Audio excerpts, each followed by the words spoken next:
Yo, so this video will be the first installment in a new series I'll be doing titled Persistence Pays. And volume 1 of this series will star none other than Andrew Wiggins, former #1 overall pick and small forward for the Golden State Warriors. The brother made his first All-Star team today. Before I say anything, congratulations, well deserved. Now, the most important thing in life to have is confidence in yourself. Without confidence in yourself, you can't really get anything done. Now, Andrew Wiggins, the talk around the NBA was that Andrew Wiggins was a bust. If you asked anybody about Andrew Wiggins' career, they would say, in one word, they would say disappointment, or they would say underwhelming. A few people might have said bust, but he was never a bust. My belief with Andrew Wiggins was that he was never put in the right situations in Minnesota. And I felt that that wasn't really a team with a winning culture, and that wasn't a team that could put him in situations where he could shine the best. I felt like they were asking too much of him at a young age, and they weren't putting the right pieces around him. When the trade happened to send him to Golden State, when they traded D'Angelo Russell for Wiggins, I was actually one of the few people who liked that trade. I remember being on Twitter, and Twitter's a funny place. I remember being on Twitter and saying that that was a good trade, and that Andrew Wiggins would fit the Warriors well. Now, a lot of Warriors Twitter, because I'm in the Bay Area, I see a lot of Warriors Twitter, they weren't too fond of that idea. Even though D'Angelo Russell didn't really fit with the Warriors too well, they didn't like the idea of bringing Andrew Wiggins in. And that just tells you how far Andrew Wiggins has come because, a couple years later, and now Andrew Wiggins is a starter in the NBA All-Star game. And that's what confidence gets you. Confidence puts you in a position where you can succeed. Confidence puts you in a position where you can climb up out of the rut that you were in. Without confidence, you're just going to sulk. Without confidence, you're just going to fall short. And he just had the persistence and the belief in himself to keep going. He improved his three-point jumper. I believe, like LeBron, because he's not the greatest free throw shooter, that he kind of sometimes stops himself from attacking the basket and will just settle for the mid-range. And I think this year he did a good job of keeping his head down and just attacking the cup. And I wish his free throw shooting was a little better, but hey, he's still being aggressive and he's not letting that stop him from doing anything. Andrew Wiggins is also one of the best defenders in the NBA. And I think hanging around Draymond Green and Klay Thompson and some of these guys in the Warriors organization, Andre Iguodala, I think that really helped Wiggins realize that he had something special on the defensive end, and he's taking advantage of it. So once again, congratulations to the brother. The TNT crew is going to, announce that he made the All-Star team, and I'm going to let them talk, and I'll chime in. Play long. Now, wait a minute. We could debate the merits of LeBron James if you'd like, but I think I'd rather get to the other two starters in the Western Conference front court. Nikola Jokic, who is the reigning MVP. This is a big one here. Andrew Wiggins of the Golden State congrats, Warriors. Right. Congratulations, Andrew. And so, to Jokic first, fourth straight appearance in his seventh season, averaging 26, 14, and 8, while shooting 57%. He leads the league in double-doubles, and he leads the league in triple-doubles. Well deserved. Jokic is a beast. Dude, Jokic is a beast. He's carrying that Denver team. People talk about some years they'll say, oh, LeBron's playing with a bunch of bums, or, like Steph's playing with bums, or so-and-so. Like, man, every time I look at that Denver injury report, every time I look at who's out with COVID, or who has an injury, or who they just called up from the G League, or this, that, and third, I mean, like, can you pay anybody to name Denver's current roster? Like, Denver always got a bunch of they've had random dudes playing with this guy all season long. Like, man, the things that he's doing for the Nuggets this season is incredible. Not to get sidetracked, but Jokic is a beast. With 11. So Nikola Jokic. And Jokic versus Embiid, not to get too off topic, but Jokic versus Embiid is a tough one, man. Jokic versus Embiid is a tough one. When healthy, I lean a little bit towards Embiid because of the physicality that he has and his ability to wear out defenses with the physicality and the bumping and, getting to the foul line. And, Jokic is a great free throw shooter too, but Embiid gets to the line more, Embiid is just tougher. He's just more imposing physically on the opposition. And he's really good on the perimeter as well. So I lean a little bit towards Embiid because guarding Embiid all game can be taxing. Jokic is more of a finesse player, and when you're a finesse player and your shot's just not going, it's just an off night. So I do lean Slight lean towards Embiid. Now, if I was the GM, I probably would take Jokic because Jokic, he just doesn't get injured, you know? Jokic is usually available. You can count on him night to night. Embiid, it's always a toss-up. Embiid always has something going on. But, you know, in the perfect world where everybody's healthy, slight lean towards Embiid. He gives you more on the defensive end as well, by a landslide defensively. Joins LeBron James in the Western Conference front court. And how about Andrew Wiggins? 8th year in the league. First-time All-Star, shooting a career-best 48% for the 35 and 13 Warriors, averaging 18 points, 4 rebounds, 2 assists for the 2015 Rookie of the Year. How about that 2015 draft class actually had the 2014 class, you know, he won Rookie of the Year in 2015, but that 2014 class had Jokic in that class. Actually, he was in the middle of the second round. He was a late pick. I want to say 41st overall. I know Embiid was picked like 3rd overall by the 76ers in that draft, so they both were in that draft too. You know, that draft wasn't the strongest. Zach LaVine was also in that draft. Those are the top 4 players in that draft, Zach LaVine, Wiggins, and the 2 bigs. All 4 of them will be in the All-Star game this year. So, yeah, that's great. And, you know, he's averaging 18 points. That doesn't sound like a whole lot, but he's doing it on a Warriors team that's more defensive-minded and that plays with a lot of ball movement. So it's not like he's shot jacking and getting to 18 points. He's giving you 18 points on an efficient, as you heard Ernie Johnson say, an efficient 48% from the field. You know, and Ernie didn't mention it, but Wiggins is also shooting 40% from 3. He's improved his three-point ball immensely. There was a time when Andrew Wiggins shot the 3 ball and you didn't think it was going in. You could count on it being a brick. But now when Andrew Wiggins shoots that 3, particularly when it's open in the wing or the corner, I assume that it's going in. It looks good coming out of his hand. He has a smooth stroke. And, you know, Andrew Wiggins is giving you top-notch defense. He's really doing everything that you would want out of the position. Now, you wish he shot the free throw better because he is a guy who has the athletic ability and he has the toolbox to get to the rim whenever he wants. So you wish he shot the free throw better because, you know, he would draw a lot of free throw attempts. But, hey, I mean, he's doing everything that they're asking of him this year. He's been a very consistent player for them. You know, he doesn't really have too many highs and lows. You know what you're going to get with Andrew Wiggins. You can always, you know, he gets out the bed and he just gives you 17 a night. He gets out the bed and he's giving you top 10 defense in the league, you know? He gets out the bed and he just, you know, you got an athletic wing who you can count on, you know, to be a reliable cog in the machine. And I was a little surprised that he was a starter over Devin Booker. Don't get me wrong. Starter over Devin Booker or Donovan Mitchell. You know, these guys who are definitely better players than Andrew Wiggins. But, you know, the NBA All-Star team, Luka Doncic as well, but those guys are considered guards, and Andrew Wiggins was voted in the front court. So, yeah, you know, it's a little different. You know, I know the NBA's like positionless basketball now, but when it comes to All-Star voting, that's still how they divvy it up. So, Andrew Wiggins, man, well-deserved. And I think it's really dope how he was able to kind of change the way his narrative of how his career was going on, you know? People looked at this dude as he was bringing less than he should to the table. They had such high expectations for him coming out of Canada. That's where he was coined with the nickname Maple Jordan. So he was kind of put up in a position where all he could do was fail. I mean, he had Drake making songs, shouting him out and stuff. Like, man, he was put in a position where all he could really do was let people down. You know, they put him up so high, and they put you up so high just to tear you down. And, you know, persistence pays off. He hung in there, and, you know, when the doubters and everybody was getting loud, and when that was the noise in the NBA streets, when that was the word around town, he just hung in there, and he stuck true to himself, and he worked on his game, and, hey, he's seeing the fruits of his labor right now.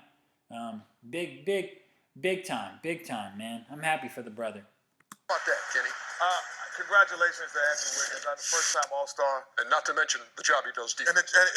I think the one thing when he was when they. Now, there's guys who have like a rep of being like defensive guys, like, oh, this guy is a great defender, oh, this guy's a great defender, but some of those guys live on like reputation, you know? Like, some of those guys were a great defender last year or a couple years ago, and, you know, people still just Like, people have this idea that Chris Paul like be sitting in the chair and stuff like that. Like, Chris Paul is not a great defender anymore. He used to be a good defender at his position, but he's not really a defender anymore. Andrew Wiggins, when you watch night to night, when you watch the Warriors play, he's sitting in the chair. Like, he is sitting in the chair, and there's not a lot of NBA players who are doing that anymore. So when they say he's a good defender, like, he's actually a really good defender. Traded for him, and I think we all, some people laughed when I said, in the D'Angelo Russell deal. Right, I said going there, he could be an all-star, and a lot of people didn't see it, but I did, only because the role would change. A lot of people may not have seen it, but guess what? He saw it. He saw it. He probably saw the vision from the jump. The second he heard the news that he got to get the hell up out of Dodge, he got to get up out of Minnesota and get a chance to play with the Splash Brothers and Draymond Green and Steve Kerr in a different offense and a different system. Yeah, his playing style at first, it didn't necessarily fit perfectly. It didn't mesh perfectly, but he's made the adjustments. And, he probably saw the vision from the jump, and he's been very receptive to criticism. And, Draymond's not the toughest person to hear from. And, he's a number 1 overall pick who's had success throughout his entire life playing basketball. So to humble himself and have to listen to the Splash Bros and Draymond and to fit into a culture that already had everything going on before him, that takes a lot, and you got to give kudos to him for that. And, he saw the vision. He saw the vision, and when you have confidence in yourself and you don't allow yourself to sulk and you keep yourself up and you keep yourself pushing, everybody flocks to you. People come to you. Avenues open up. Things get easier. People want to help. People want to be a part of what you have going on. And when you're sulking, it's the exact opposite. It's crazy, just like perception and the way that we carry ourselves and the energy that we have around us. It's crazy what that'll do for you. And I think Andrew Wiggins was put in a good position, and he was very receptive to that position, and he made the most of it. And kudos to the brother. Once again, kudos to the brother for taking advantage of his opportunity. And nothing was handed to him. He made the most out of it. And in a position where he really could have just fell back and said, hey, I can just do what I was doing in Minnesota. I can just... Because he could have been the 6th man. Jordan Poole is balling. He could have just been the 6th man, or they could have shipped him out of there if he was on the same bullshit or if he was doing the same things. But, he quickly figured out what he had to do, and he made the adjustments. So the brother did a hell of a job. If you want to argue that maybe he shouldn't be a starter because they're, Booker or Luka, they could have put them at small forward or whatever the case is. Like, hey, it is what it is. But, him making the All-Star team, I like it. I like that he made the All-Star team. As the primary scorer, I thought he would be great and an All-Star in a secondary role. And now, being in a secondary role, his 18 to 20 points become much more meaningful. Because if you're counting on a guy to get 25 and he gets 20, then you're like, But if you're counting on a guy to get 14 and he gets 20, then he's an all-star. Yeah, they were putting too much pressure on him and Karl Anthony Towns in Minnesota, They were putting a little too much pressure on him. Jimmy Butler came over there and made things a little better before it got ugly. But, Jimmy's not a point guard. They needed somebody over there to kind of smoothen things out, and they didn't have the right pieces in place to make that happen. They didn't have the right coaching in place to make that happen. I think Minnesota, D'Angelo Russell's a better fit for Minnesota than he was with the Warriors. Minnesota's on the up and up. They got Anthony Edwards, and I think he fits better than Andrew Wiggins did for them. So, both teams won from the trade. Both teams are in a better position now than they were at the time when they made the trade. That's one of the very few instances where you have both teams coming up. And kudos to the Warriors general management, because Kevin Durant was walking out that door regardless. So they were able to get D'Angelo Russell for Kevin Durant, and people didn't really like that. I didn't really like D'Angelo Russell on the Warriors, but hey, it's better than nothing. And they were able to flip D'Angelo Russell and get Andrew Wiggins out of it. So, Andrew Wiggins is no Kevin Durant, but defensively, he's even better than Kevin Durant is. And offensively, yeah, you're not getting what Kevin Durant gives you, but with Andrew Wiggins' production and Jordan Poole's production, who you got in the draft, you can kind of sort of make up for the points that you're missing with KD being out. Now, it's not the same, and you'd rather have KD scoring and having KD as a threat on the court, but, Andrew Wiggins and Jordan Poole together, they can kind of make up for that hole that you're missing when you no longer have Kevin Durant. So the Warriors played it as best as they could, and they made the most out of it. And the Warriors right now, they're sitting at what, second in the West? The Warriors have a legit chance to go all the way this year, and Andrew Wiggins is going to be a key component in that. And now that he's an all-star, it's about holding up and remaining confident and pushing through. You know, he can't settle now. And I don't think the brother will, because once you've been doubted and once you've been pushed to have that mentality and to go hard like that, I think it just stays with you. I think he's going to be a grinder now for the rest of his NBA career. I thought would happen. You know, when you're such a young talent, they expect you to know how to win. He didn't know how to win. He was up and down, criticized a lot. But when he went to Golden State, similar to what JaVale McGee did, they taught him how to be a winner. They taught him how to play a certain way. And he's doing that. And I want to congratulate him and his family. Well, I'm definitely not mad at this. Yeah, and some teams just don't have winning culture. Like, you know, Michael Jordan is the GOAT. He's the best basketball player of all time. But, man, if you took out Andrew Wiggins and you put Jordan, I don't know what the Timberwolves would really do. What would Minnesota really do? Would they figure it out and become NBA champions? Like, I don't know. They just don't have a winning culture. They just don't. You got to get a little lucky. You got to have the right pieces in play. It's a team. It's not just one player, you know? So they put a lot on Andrew Wiggins, and they just expected him to figure it out. You know, dude did 1 year in college, and they just expected him to figure it out. It's just too much. It's too much, you know? And, hey, like Shaq said, he got with a team that has a winning culture, and they taught him how to win, and it's paying dividends for both the team and himself. Well, number one, congratulations. That's awesome. But what they really did was put him in his right spot. He can't be your best player. When he got that max deal in Minnesota, you know, people think when you get max money, like Andrew Wiggins has got to be your third or fourth best player. That's what happened to a lot of guys. People assume when you make money, you can automatically, I'm the man. Andrew Wiggins is a good player, but he probably needs to be the third or fourth best player on your team to go with those other guys, and you can become an all-star. But yeah, third or fourth. I would agree with that. Just depends how good your first two players are, first three players are. With the Warriors, it's a little tricky because Steph Curry is obviously their best player. Their second best player is Klay Thompson, but Klay Thompson coming off of injury and trying to catch his rhythm. We're not quite sure what Klay Thompson is going to bring to the defensive end quite yet. If he's going to be that same Klay that could sit in the chair. We don't know how much playmaking he's going to make quite yet. Or if he's going to be just reduced to kind of spot-up shooting. You know, Klay's still catching a rhythm. We don't know if we can expect him to go back to being the old Klay by the postseason, or if that's something we're going to have to wait for next season, or, you know. So Klay's dealing with that, and then you have Draymond Green, who, you know, people would say Draymond's better than Andrew Wiggins. I agree. But Draymond's better than Andrew in a different kind of way. You know, Draymond's not going to put up points. Draymond's a very unique type of player. He's a very situational type of player. So, you know, in a way, Andrew Wiggins is more talented than Draymond. He's the third most talented player on the team. I mean, Andrew Wiggins has more in his bag than Klay Thompson does as far as taking it to the cup and spin moves and, you know, doing everything and athleticism. He has more in his bag than Klay Thompson. Now, I would never say that Andrew Wiggins is better than Klay Thompson, but, you know, he has the second biggest bag on the team. And, you know, from a talent perspective, he's the third best player on the team. But, yeah, Andrew Wiggins on the Golden State Warriors, who are one of the best teams in the league, he's the fourth best player on the team. I'd agree with that. If he's your best player, you saw what happened. So he's just in a great situation. He can be the third or fourth best player on that team, and it's congratulations. Yeah, no doubt. Congratulations. All-star. And to Andrew Wiggins. Now, next up, because you like me to show this. But anyways, brothers, once again, congratulations to Andrew Wiggins. He deserves it. I like to see guys, man, they lift you up just to tear you down, you know?